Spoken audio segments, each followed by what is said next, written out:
আসসালামু আলাইকুম ওরহমতুল্লাহি ওবরাকাতুহু। প্রিয় দর্শক, আপনি কি কখনো গভীর রাতে সিজদায় গিয়ে কেঁদেছেন, কিন্তু মনে হয়েছে আপনার দোয়া এখনও কবুল হয়নি? আপনি কি এমন কোনো কষ্ট বয়ে বেড়াচ্ছেন যা কাউকে বলতে পারেন না, শুধু আল্লাহর কাছেই খুলে বলেন? যদি তাই হয়, তাহলে আজকের এই ভিডিওটি আপনার জন্যই। দয়া করে 1 সেকেন্ডের জন্যেও স্কিপ করবেন না, কারণ আজ আমি আপনাকে এমন একটি আমলের কথা বলবো, রমজান মাসে মাত্র 3 দিন এভাবে তাহাজ্জুদ পড়লে ইনশাআল্লাহ আপনার দোয়া কবুল হওয়ার শক্তিশালী আশা তৈরি হবে। আল্লাহ তাআলা পবিত্র কোরআনে বলেন, আর রাতের কিছু অংশে তাহাজ্জুদ আদায় করো, এটা তোমার জন্য অতিরিক্ত ইবাদত। সূরা আল ইসরা 17-79। আর প্রিয় নবী সাল্লাল্লাহু আলাইহি ওয়াসাল্লাম বলেছেন, রাতের শেষ তৃতীয়াংশে আল্লাহ দুনিয়ার আসমানে অবতরণ করেন এবং বলেন, কে আছে যে আমাকে ডাকবে, আমি তার ডাকে সাড়া দেব। সহিহ বুখারী, সহিহ মুসলিম। ভাবুন তো, যখন পুরো দুনিয়া ঘুমিয়ে তখন যদি আপনি উঠে দাঁড়ান, চোখে অশ্রু, হৃদয়ে আশা, তখন কি আল্লাহ আপনাকে ফিরিয়ে দেবেন? আপনি দেখছেন আপনার প্রিয় ইসলামিক চ্যানেল ইসলামের আলো।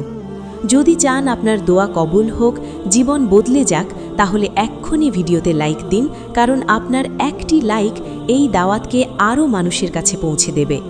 আমাদের লক্ষ্য 10,000 লাইক। আপনি কি এই সওয়াবের অংশীদার হবেন? চলুন শুরু করি সেই 3 রাতের রহস্য, যা আপনার তাকদীর বদলে দিতে পারে ইনশাআল্লাহ। কেন এই 3 রাত এত গুরুত্বপূর্ণ? প্রিয় ভাই ও বোন, আপনি হয়তো ভাবছেন রমজান তো 30 দিনের, তাহলে মাত্র 3 দিন কেন? কারণ এই 3 দিন হবে আপনার জীবনের মোড় ঘুরিয়ে দেওয়ার দিন। যখন আপনি টানা 3 রাত আল্লাহর দরবারে দাঁড়ান, তখন আপনার অন্তর বদলাতে শুরু করে, দোয়ার গভীরতা বাড়ে, আর আল্লাহর সাথে সম্পর্ক মজবুত হয়।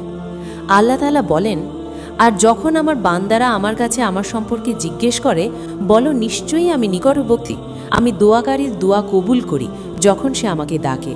সূরা আল বাকারা 2:186। রমজান এমন এক মাস যেখানে রহমতের দরজা খুলে দেওয়া হয়, শয়তানকে বন্দী করা হয়, যেমনটি রাসূলুল্লাহ সাল্লাল্লাহু আলাইহি ওয়াসাল্লাম বর্ণনা করেছেন। সহিহ বুখারী। এই মাসে এটি ফরজের সওয়াব 70 গুণ পর্যন্ত বাড়িয়ে দেওয়া হয়। তাহলে নফল তাহাজ্জুদের মর্যাদা কত বিশাল ভেবে দেখেছেন? 3 দিন কেন গুরুত্বপূর্ণ জানেন? কারণ মানুষ প্রথম রাতে আবেগে ওঠে, দ্বিতীয় রাতে অলসতা আসে, আর তৃতীয় রাতে শয়তান সবচেয়ে বেশি বাধা দেয়। আপনি যদি এই 3 রাত জিতে যান, তাহলে আপনি নিজের নফসকে হারিয়ে দিয়েছেন। আর যে নিজের নফসকে হারাতে পারে, তার দোয়া আল্লাহ কেন ফিরিয়ে দেবেন? আপনি হয়তো বহুদিন ধরে একটি দোয়া করে যাচ্ছেন, বিবাহ, রিজিক, সন্তান, শান্তি কিংবা অন্তরের কষ্ট থেকে মুক্তি। এই 3 রাত হবে আপনার কান্নার সাক্ষী। আপনি শুধু আমল করবেন না, আপনি হৃদয় খুলে বলবেন, ইয়া আল্লাহ, আমি আপনার কাছেই ফিরে এসেছি। কিভাবে তাহাজ্জুদ পড়বেন? প্রিয় দর্শক, এখন মন দিয়ে শুনুন। এই প্রথম রাতটাই হবে আপনার বদলে যাওয়ার সূচনা। আজ আপনি শুধু নামাজ পড়বেন না, আজ আপনি আল্লাহর সাথে কথা বলবেন। প্রথমে ঘুম থেকে উঠুন রাতের শেষ তৃতীয়াংশে। রাসূলুল্লাহ সাল্লাল্লাহু আলাইহি ওয়াসাল্লাম বলেছেন, আল্লাহ তখন দুনিয়ার আসমানে নেমে এসে বলেন, কি আছে যে আমার কাছে দোয়া করবে, আমি তার দোয়া কবুল করব। সহিহ বুখারী, সহিহ মুসলিম। আপনি উঠে অজু করুন শান্তভাবে, মনে মনে নিয়ত করুন, ইয়া আল্লাহ, আজ আমি শুধু আপনার জন্যে উঠেছি। তারপর কমপক্ষে 2 রাকাত তাহাজ্জুদ পড়ুন। যদি পারেন 4 বা 8 রাকাত পড়ুন, কিন্তু ধীরে ধীরে, তিলাওয়াত সুন্দর করে। আল্লাহ বলেন, নিশ্চয়ই রাতের ইবাদত অন্তরের উপর বেশি প্রভাব ফেলে। সূরা আল মুজাম্মিল 73। সিজদায় বেশি সময় দিন, কারণ রাসূল সাল্লাল্লাহু আলাইহি ওয়াসাল্লাম বলেছেন, বান্দা তার রবের সবচেয়ে নিকটবর্তী হয় সিজদার অবস্থায়। সহিহ মুসলিম। প্রথম রাতে বিশেষ করে বেশি ইস্তেগফার করুন। আস্তাগফিরুল্লাহ কমপক্ষে 100 বার পড়ুন। নিজের গুনাহ মনে করুন, চোখে পানি আনার চেষ্টা করুন। তারপর দোয়া করুন, কিন্তু মুখস্থ দোয়া নয়, হৃদয়ের কথা বলুন। আপনার কষ্ট, আপনার লুকানো কান্না সব খুলে বলুন। বলুন, ইয়া আল্লাহ, আমি 3 রাত আপনার দরবার ছাড়ব না। এই প্রথম রাত হবে তওবার রাত, কান্ডার রাত, আল্লাহর কাছে ফিরে যাওয়ার রাত। এখন প্রস্তুত হন, চতুর্থ ভাগে বলবো দ্বিতীয় রাতে কি বিশেষ আমল করবেন যা দোয়া কবুলের দরজা আরও খুলে দেবে। প্রিয় দর্শক, প্রথম রাত যদি হয় তাওবার রাত, তাহলে দ্বিতীয় রাত হবে ভরসার রাত। আজ আপনি আল্লাহর কাছে শুধু ক্ষমা চাইবেন না, আপনি তার উপর সম্পূর্ণ ভরসা রেখে দোয়া করবেন। আল্লাহ তাআলা বলেন, যে আল্লাহর উপর ভরসা করে আল্লাহই তার জন্য যথেষ্ট। সূরা আত-তালাক 65-3। দ্বিতীয় রাতে তাহাজ্জুদে দাঁড়িয়ে বেশি বেশি দরুদ শরীফ পড়ুন, কারণ হাদিসে এসেছে রাসূলুল্লাহ সাল্লাল্লাহু আলাইহি ওয়াসাল্লাম বলেছেন, তোমাদের দোয়া ঝুলে থাকে যতক্ষণ না সে আমার উপর দরুদ পাঠায়। তিরমিজি। আজকের রাতে এই আমল করুন। 1, 2 বা 4 রাকাত তাহাজ্জুদ ধীরে ধীরে পড়ুন। 2, 100 বার দরুদ শরীফ পড়ুন। 3, তারপর 100 বার ইয়া হাইয়ু ইয়া কাইয়ুম বিরাহমাতিকা আস্তাগীস পড়ুন। তারপর দোয়া শুরু করুন আল্লাহর প্রশংসা দিয়ে, তারপর দুরুদ, তারপর নিজের চাওয়া। মনে রাখবেন, আজ সন্দেহ নয়, আজ দৃঢ় বিশ্বাস নিয়ে বলবেন, ইয়া আল্লাহ, আপনি আমাকে ফিরিয়ে দেবেন না। রমজান রহমতের মাস। এই মাসে একটি সৎ কাজের প্রতিদান বহু গুণ বাড়িয়ে দেওয়া হয়। আপনি যদি 2 রাত আল্লাহর দরবারে কান্না করেন, আল্লাহ কি আপনার চোখের পানি দেখবেন না? আজকের রাত হবে পূর্ণ ভরসার রাত, যেখানে আপনি মনে মনে বলবেন, হে আল্লাহ, আমি দরজায় দাঁড়িয়ে আছি, আপনি ছাড়া আমার আর কেউ নেই। প্রিয় ভাই ও বোন, এই তৃতীয় রাতই হবে আপনার ইখলাসের পরীক্ষা। প্রথম 2 রাত আপনি উঠেছেন, কিন্তু আজ শয়তান আপনাকে সবচেয়ে বেশি থামাতে চাইবে। ঘুম পাবে, অলসতা আসবে, মনে হবে আগামীকাল থেকে করব। কিন্তু মনে রাখবেন, আজকের রাতই হতে পারে আপনার কদরের রাত, আপনার ভাগ্য পরিবর্তনের মুহূর্ত। রাসূলুল্লাহ সাল্লাল্লাহু আলাইহি ওয়াসাল্লাম বলেছেন, যে ব্যক্তি ঈমান ও সওয়াবের আশায় রাতের ইবাদত করে, তার পূর্বের সব গুনাহ মাফ করে দেওয়া হয়।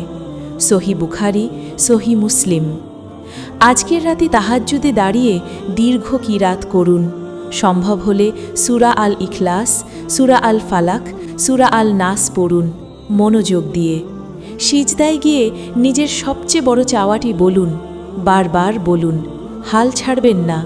আর বিশেষ করে এই দোয়াটি পড়ুন, আল্লাহুম্মা ইন্নাকা আফুউন তুহিব্বুল আফওয়া ফাফু আন্নি। হে আল্লাহ, আপনি ক্ষমাশীল, আপনি ক্ষমা করতে ভালোবাসেন, আমাকে ক্ষমা করুন। তিরমিজি। আজকের রাতে একটি কাজ অবশ্যই করবেন, কারোর জন্য অন্তর থেকে দোয়া করবেন। হাদিসে এসেছে, যখন আপনি কারোর জন্য গোপনে দোয়া করেন, ফেরেশতা বলে, আমিন, তোমার জন্য তাই হোক। সহিহ মুসলিম। ভাবুন তো, যদি এই রাতেই আল্লাহ বলেন, হে আমার বান্দা, তোমার দোয়া কবুল করেছি, তাহলে আপনার জীবন কেমন হবে? আজ কান্না থামাবেন না, আজ হাত নামাবেন না, আজ বলবেন, ইয়া আল্লাহ, 3 রাত আমি আপনার দরজায় এসেছি, আপনি আমাকে খালি হাতে ফিরিয়ে দেবেন না। আপনার কান্না কি কবুল হবে না? প্রিয় দর্শক, এখন নিজেকে একটি প্রশ্ন করুন, আপনি কি সত্যি 3 রাত আল্লাহর জন্য জেগে থাকতে পারবেন? যদি পারেন, তাহলে বিশ্বাস রাখুন, আপনার কান্না বৃথা যাবে না। আল্লাহ তাআলা কোরআনে বলেন, নিশ্চয়ই আল্লাহ ধৈর্যশীলদের সাথে আছেন। সূরা আল বাকারা 2:153। আপনি যখন রাতের নীরবতায় সিজদায় মাথা রাখেন, তখন হয়তো পৃথিবীর কেউ জানে না, কিন্তু আসমানের মালিক জানেন। আপনার অশ্রুর প্রতিটি ফোঁটা আল্লাহর কাছে মূল্যবান। রমজান শুধু ক্ষুধা তৃষ্ণার মাস নয়, এটা ফিরে আসার মাস। হয়তো আপনি অনেক গুনাহ করেছেন, হয়তো বহুদিন নামাজে গাফিল ছিলেন, কিন্তু এই 3 রাত হতে পারে আপনার নতুন জীবনের শুরু। রাসূলুল্লাহ সাল্লাল্লাহু আলাইহি ওয়াসাল্লাম বলেছেন, আল্লাহ তার বান্দার তওবায় এত খুশি হন, যেমন মরুভূমিতে হারানো উট ফিরে পেলে কেউ খুশি হয়। সহিহ মুসলিম। তাহলে আপনি কেন হতাশ হবেন? কেন ভাববেন আমার দোয়া কবুল হবে না? আজই নিয়ত করুন, রমজানে টানা 3 রাত তাহাজ্জুদ পড়বেন, কান্না করবেন, তওবা করবেন, দোয়া করবেন, আর বিশ্বাস রাখবেন, আল্লাহ আপনাকে ফিরিয়ে দেবেন না। আপনি যদি চান এই দাওয়াত আরও মানুষের কাছে পৌঁছাক, তাহলে এখনই ভিডিওতে লাইক দিন। আমাদের লক্ষ্য 10,000 লাইক। আপনি কি এই নেক কাজের অংশ হবেন? লিখে জানান কমেন্টে। ইনশাআল্লাহ আমি 3 রাত তাহাজ্জুদ পড়ব। হয়তো এই নিয়তটাই আপনার তাকদীর বদলে দেওয়ার শুরু, ইনশাআল্লাহ।